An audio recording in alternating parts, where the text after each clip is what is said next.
ओम शांति। आज 6 जनवरी 2026। आज की साकार मुरली के अनमोल मधुर महावाक्य सुनेंगे।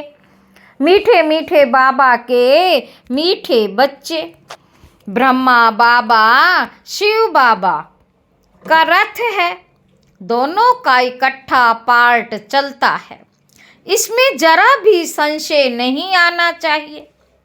ब्रह्मा बाबा शिव बाबा का रथ है, दोनों का इकट्ठा पार्ट चलता है, इसमें जरा भी संशय नहीं आना चाहिए। प्रश्न है, मनुष्य दुखों से छूटने के लिए कौन सी युक्ति रचते हैं जिसको महापाप कहा जाता है? मनुष्य दुखों से छूटने के लिए कौन सी युक्ति रचते हैं जिसको महापाप कहा जाता है? उत्तर है, मनुष्य जब दुखी होते हैं तो स्वयं को मारने के, खत्म करने के अनेक उपाय रचते हैं, जीव घात करने की सोचते हैं, समझते हैं इससे हम दुखों से छूट जाएंगे। परंतु इन जैसा महापाप और कोई नहीं, वह और ही दुखों में फंस जाते हैं, क्योंकि यह है ही अपार दुखों की दुनिया। ओम शांति। बच्चों से बाप पूछते हैं, आत्माओं से परमात्मा पूछते हैं। बच्चों से बाप पूछते हैं, आत्माओं से परमात्मा पूछते हैं। यह तो जानते हो, हम परम पिता परमात्मा के सामने बैठे हैं, उनका अपना रथ तो है नहीं। यह तो निश्चय है ना। इस भ्रुकुटी के बीच बाप का निवास स्थान है। बाप खुद कहते, मैं इनकी भ्रुकुटी के बीच में बैठता हूँ, इनका शरीर लोन पर लेता हूँ। आत्मा भ्रुकुटी के बीच है तो बाप भी वहीं बैठते हैं। ब्रह्मा है तो शिव बाबा भी है, ब्रह्मा नहीं तो शिव बाबा बोलेंगे कैसे? ऊपर में शिव बाबा को तो सदैव याद करते आए हैं। अब तुम बच्चों को पता है हम बाप के पास यहाँ बैठे हैं। ऐसे नहीं कि शिव बाबा ऊपर में हैं, उनकी प्रतिमा यहाँ पूजी जाती है। शिव बाबा ऊपर में है, उनकी प्रतिमा यहाँ पूजी जाती है। ये बातें बहुत समझने की हैं। तुम तो जानते हो बाप ज्ञान का सागर है। ज्ञान कहाँ से सुनाते हैं? क्या ऊपर से सुनाते हैं? बाबा पूछ रहे, यह नीचे आया है, ब्रह्मा तन से सुनाते हैं। कई कहते हैं हम ब्रह्मा को नहीं मानते, परंतु शिव बाबा खुद कहते हैं ब्रह्मा तन द्वारा कि मुझे याद करो। ये समझ की बात है ना, लेकिन माया बड़ी जबरदस्त है, एकदम मुंह फिरा कर पिछाड़ी कर देती है। अब तुम्हारा कांध शिव बाबा ने सामने किया है, सन्मुख बैठे हो, फिर जो ऐसे समझते हैं ब्रह्मा को तो कुछ नहीं, उनकी क्या गति होगी? दुर्गति को पा लेते हैं, कुछ भी ज्ञान नहीं। मनुष्य पुकारते भी हैं, ओ गॉड फादर, फिर वह गॉड फादर सुनता है क्या? उनको कहते हैं ना लिबरेटर आओ, या वहाँ बैठ लिबरेट करेंगे। कल्प कल्प पुरुषोत्तम संगम युग पर ही बाप आते हैं। जिसमें आते हैं उनको ही अगर उड़ा दें तो क्या कहेंगे? नंबर 1 तमो प्रधान। निश्चय होते हुए भी माया एकदम मुंह फेर लेती है। इतना उसमें बल है जो एकदम वर्थ नॉट ए पेनी बना देती है। ऐसे भी कोई ना कोई सेंटर्स पर हैं, इसीलिए बाप कहते हैं खबरदार रहना। भल किसको सुनाते भी रहे सुनी हुई बातें, परंतु वह जैसे पंडित मिसल हो जाते। जैसे ब्रह्मा पंडित की कहानी बताते हैं ना, उसने कहा राम राम कहने से नदी पार हो जाएंगे। उसने कहा राम राम कहने से नदी पार हो जाएंगे। इस समय तुम बाप की याद से विषय सागर से क्षीर सागर में जाते हो ना।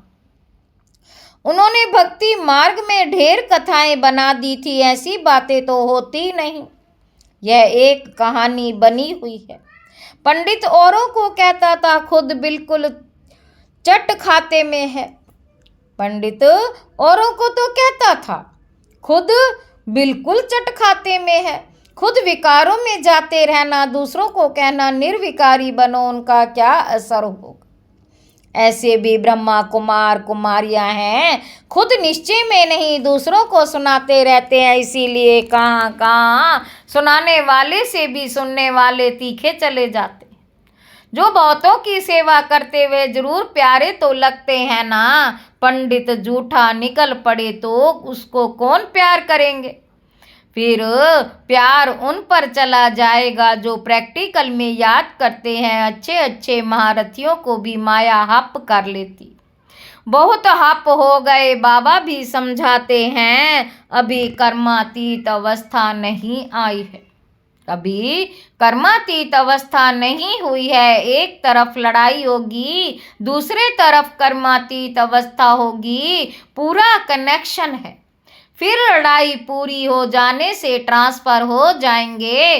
पहले रुद्र माला बनती है, ये बातें और कोई नहीं जानते। तुम समझते हो विनाश सामने खड़ा है। अब तुम हो माइनॉरिटी, वह है मेजॉरिटी। तुम हो माइनॉरिटी, वह है मेजॉरिटी, तो तुमको कौन मानेगा। बाबा कहते, जब तुम्हारी बुद्धि हो जाएगी, फिर तुम्हारे योग बल से बहुत खींच कर आएंगे। जितना तुमसे कट जंक निकलती जाएगी, उतना बल भरता जाएगा। ऐसे नहीं, बाबा जानी जाननहार है। यहाँ आकर सबको देखते हैं, सबकी अवस्थाओं को जानते हैं। बाप बच्चों की अवस्था को नहीं जानेंगे। बाप बच्चों की अवस्था को नहीं जानेंगे क्या। सब कुछ मालूम पड़ता है, इसमें अंतर्यामी की कोई बात नहीं। अभी तो कर्मातीत अवस्था हुई नहीं है। आसुरी बातचीत चलन आदि सब प्रसिद्ध हो जाते। तुम्हें तो देवी चलन बनानी है, देवताएं सर्व गुण संपन्न है ना। अब तुमको ऐसा बनना है, कहाँ वह असुर कहाँ देवताएं, परंतु माया किसी को भी छोड़ती नहीं। छुई मुई बना देती है, एकदम मार डालती है। 5 सीढ़ी है ना। देह अभिमान आने से ही ऊपर से एकदम नीचे गिरते हैं। गिरा और मरा। आजकल अपने को मारने लिए कैसे कैसे उपाय रचते हैं। 21 मंजिल से कूदते हैं तो एकदम खत्म हो जाए। 21 मंजिल से कूदते हैं तो एकदम खत्म हो जाए। 5 मंजिल से गिरे और ना मरे तो कितना दुख भोगते रहेंगे। कोई अपने को आग लगाते, अगर कोई उनको बचा लेते हैं तो उनको कितना दुख सहन करना पड़ता। जल जाए तो आत्मा तो भाग जाएगी ना। इसलिए जीव घात करते हैं, शरीर को खत्म कर देते हैं। समझते हैं शरीर छोड़ने से दुखों से छूट जाएंगे, परंतु यह तो महापाप है। और भी अधिक दुख भोगने पड़ते हैं, क्योंकि यह है ही अपार दुखों की दुनिया, वहाँ है अपार सुख। बाबा कहते, तुम बच्चे समझते हो, अभी हम रिटर्न होते हैं दुखधाम से सुखधाम में जाते। अब बाप जो सुखधाम का मालिक बनाते हैं उनको याद करना है। इन द्वारा बाप समझाते हैं। चित्र भी है ना, ब्रह्मा द्वारा स्वर्ग की स्थापना। तुम कहते हो बाबा हम अनेक बार आपसे स्वर्ग का वर्षा लेने आए। बाप भी संगम पर ही आते हैं, जबकि दुनिया को बदलना है तो बाप कहते हैं मैं आया हूँ तुम बच्चों को दुख से छुड़ाकर सुख की पावन दुनिया में ले जाने। बुलाते भी है पतित पावन। ये थोड़े ही समझते हैं कि हम महाकाल को बुलाते कि हमको इस छीछी दुनिया से घर ले चलो। जरूर बाबा आएगा, हम मरेंगे तब तो पीस होगी ना। शांति शांति करते रहते हैं, शांति तो है परम धाम में, परंतु इस दुनिया में शांति कैसे हो जब तक इतने ढेर मनुष्य सतयुग में सुख शांति थी, अभी कलयुग में अनेक धर्म है, वे जब खत्म हो जाएं तब एक धर्म की स्थापना हो, तब तो सुख शांति हो ना। हाहाकार के बाद ही फिर जय जयकार होगी। आगे चल देखना मौत का आगे चल देखना मौत का बाजार कितना गर्म होता है। विनाश जरूर होना है, एक धर्म की स्थापना बाप आकर कराते, राजयोग भी सिखाते हैं, बाकी सब अनेक धर्म खलास हो जाएंगे। गीता में कुछ दिखाया नहीं है। पांडव और कुत्ता हिमालय पर गल मरे। 5 पांडव और कुत्ता हिमालय पर गल गए, फिर रिजल्ट क्या, परले दिखा दी। जलमयी भल होती है, परंतु सारी दुनिया जलमयी हो नहीं सकती। भारत तो अविनाशी पवित्र खंड है, उसमें भी आबू सबसे पवित्र स्थान है, जहां बाप आकर तुम बच्चों के द्वारा सर्व की सदगति करते हैं। दिलवाला मंदिर में कितना अच्छा यादगार है, कितना अर्थ सहित, परंतु जिन्होंने बनाया है वे नहीं जानते। फिर भी अच्छे समझू तो थे ना। द्वापर में जरूर अच्छे समझदार होंगे, कलयुग में होते हैं तमो प्रधान। द्वापर में फिर भी तमो बुद्धि होंगे। सब मंदिरों से यह ऊंच है, जहां तुम बैठे हो अभी तुम देखते रहेंगे। विनाश में होलसेल मौत होगा, होलसेल महाभारी लड़ाई लगेगी, सब खत्म हो जाएंगे, बाकी एक खंड रहेगा। भारत बहुत छोटा होगा, बाकी सब खलास हो जाएंगे।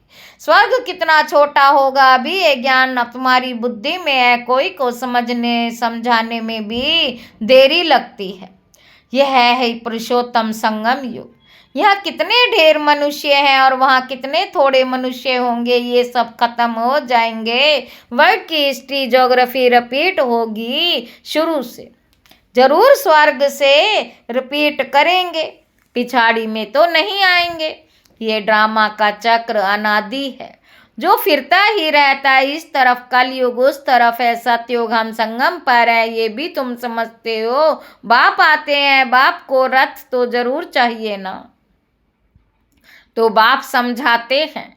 अभी तुम घर जाते हो, फिर है लक्ष्मी नारायण बनना है तो देवी गुण भी धारण करने चाहिए। बाबा कहते यह भी तुम बच्चों को समझाया जाता है। रावण राज्य राम राज्य किसको कहा जाता? पतित से पावन, फिर पावन से पतित कैसे बनते, ये खेल का राज बाप बैठ समझाते। बाप नॉलेजफुल बीज रूप है ना, चैतन्य है। बाप नॉलेजफुल बीज रूप है ना, चैतन्य है, वही आकर समझाते। बाप ही कहेंगे सारे कल्प वृक्ष का राज समझा। बाबा पूछ रहे हैं इनमें क्या क्या होता है, तुमने इसमें कितना पार्ट बजाया है? आधा कल्प है देवी राज्य, आधा कल्प है आसुरी राज्य। अच्छे अच्छे जो बच्चे हैं उन्हों को बुद्धि में नॉलेज रहती है, बाप आप समान बनाते हैं ना। टीचर्स में भी नंबरवार होते हैं, कोई तो टीचर होकर भी फिर बिगड़ पड़ते, बहुतों को सिखाकर फिर खुद खत्म हो जाते। छोटे छोटे बच्चों में भिन्न भिन्न संस्कार वाले होते हैं, कोई तो देखो नंबर 1 शैतान, कोई फिर परिस्तान में जाने लायक। कई हैं जो ना ज्ञान उठाते ना अपनी चलन सुधारते, सबको दुखी देते रहते। ये भी शास्त्रों में दिखाया है कि असुर आकर छिपकर बैठते थे। असुर बन कितनी तकलीफ देते हैं, ये तो सब होता रहता है। ऊंचते ऊंच बाप को ही स्वर्ग की स्थापना करने आना पड़ता। माया भी बड़ी जबरदस्त है, दान देते हैं फिर भी माया बुद्धि फिरा देती है। आधा को जरूर माया खाएगी, तब तो कहते हैं माया बड़ी दुस्तर है। आधा कल्प माया राज्य करती है तो जरूर इतनी पहलवान होगी ना। माया से हारने वाले की क्या हालत हो जाती है। अच्छा, मीठे मीठे सिकी लदे बच्चों प्रति माता पिता बाप दादा का याद प्यार और गुड मॉर्निंग। रूहानी बाप की रूहानी बच्चों को नमस्ते। हम रूहानी बच्चों की रूहानी बाप दादा को याद प्यार और गुड मॉर्निंग। नमस्ते बाबा, नमस्ते, शुक्रिया बाबा, शुक्रिया। धारणा के लिए मुख्य सार पहला पॉइंट है, कभी भी छुई मुई नहीं बनना है, देवी गुण धारण कर अपनी चलन सुधारनी है। दूसरा पॉइंट है बाप का प्यार पाने के लिए सेवा करनी है, लेकिन जो दूसरों को सुनाते हुए स्वयं धारण करना है, कर्मातीत अवस्था में जाने का पूरा पूरा पुरुषार्थ करना है। वरदान है साकार रूप में बाप दादा को सन्मुख अनुभव करने वाले कंबाइंड रूपधारी भाव। जैसे शिव शक्ति कंबाइंड है, ऐसे पांडवपति और पांडव कंबाइंड है। जो ऐसे कंबाइंड रूप में रहते हैं उनके आगे बाप दादा साकार में सर्व संबंधों से सामने होते हैं। अभी दिन प्रतिदिन और भी अनुभव करेंगे कि जैसे बाप दादा सामने आए, हाथ पकड़ा, बुद्धि से नहीं आंखों से देखेंगे, अनुभव होगा। लेकिन सिर्फ एक बाप दूसरा ना कोई, ये पाठ पक्का हो फिर तो जैसे परछाई घूमती है, फिर बाप दादा आंखों से हट नहीं सकते, सदा सन्मुख की अनुभूति होगी। स्लोगन है माया जीत प्रकृति जीत, बनने वाली श्रेष्ठ आत्मा ही सब कल्याणी व विश्व कल्याणी है। अव्यक्त इशारे। इस अव्यक्ति मास में बंधन मुक्त रह जीवन मुक्त स्थिति का अनुभव करो। जब आप सभी जीवन मुक्त बनो तो आपकी जीवन मुक्त स्थिति का प्रभाव जीवन बंद वाली आत्माओं का बंधन समाप्त करेगा। तो वह डेट कब होगी जब सब जीवन मुक्त होंगे? कोई बंधन नहीं, सब बंधनों से पहला एक बंधन है। सब बंधनों में पहला एक बंधन है देह भान का बंधन, उससे मुक्त बनो। देह नहीं तो दूसरे बंधन स्वतः ही खत्म हो जाएंगे। अच्छा, ओम शांति।